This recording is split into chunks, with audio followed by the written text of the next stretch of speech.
So on stage, having a small tapered waist is really important for both man and woman, but especially in the bikini division, having some sort of obliques and just having a nice package looks really good, and abs are something that you just shouldn't overlook. So we're going to do a little ab circuit right now to kind of get myself ready for the stage.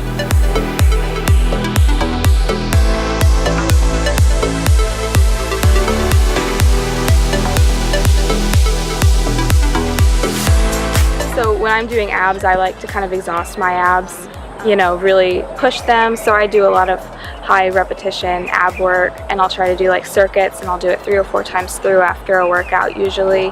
So outside of the fact that, you know, having a small lean waist looks good, it also helps with your other movements. It helps kind of stabilize their big stabilizer muscles.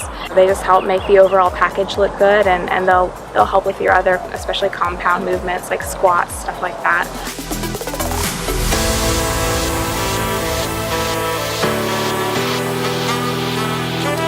So doing abs, I like to make sure I'm exhaling on the way out and focusing on my breathing, and just keeping my core tight and making sure I'm focusing all of the energy that I'm exerting into my core, and not, like, you know, accidentally working out my legs or my arms or my traps or something on accident. Really focusing that energy, making that mind muscle connection to the abs.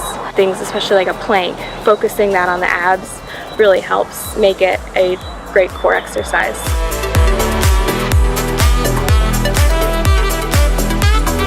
So I love doing leg lifts because I think they help me work my lower abs, which for a lot of females is a trouble spot. So I like to place my hands just under my butt for leg lift, and then just make sure my heels are touching the ground and I'm lifting up with my abs. So if you need to modify, you can always bend your knees more, or you could put your arms further under your butt, and it'll make it a little bit easier.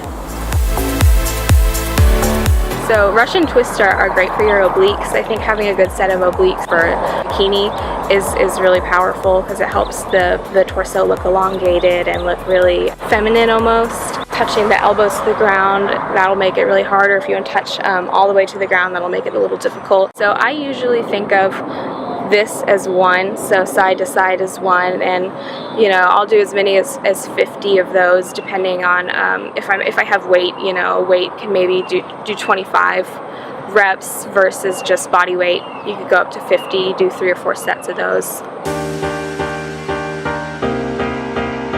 So when I'm doing planks, I think of it as kind of a stabilization move, and I really want to keep my core tight and keep that energy, the mind-muscle connection, focused in the core area. Usually with planks, I'll go for time. I like to try for a minute at least. If I can do more than that, then I'll keep going, I'll push through.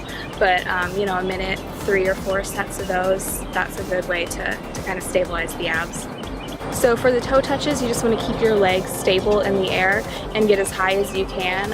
You want to get kind of down to your mid-back off of the mat, and you want to be reaching with the abs. So instead of, you know, putting a lot of the energy in the shoulders or the traps, you want to make sure you're focusing that on the abs. And what I like to think of is almost like it's like your torso is trying to go on a straight line up and down instead of moving like a crunch almost. It's going straight up and down, so that'll kind of help focus that energy in the abs.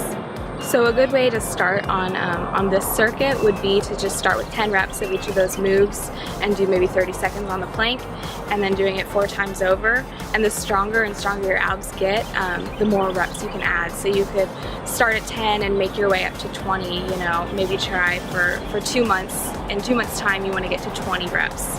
And that's a really realistic goal, and your abs will get a lot stronger for it.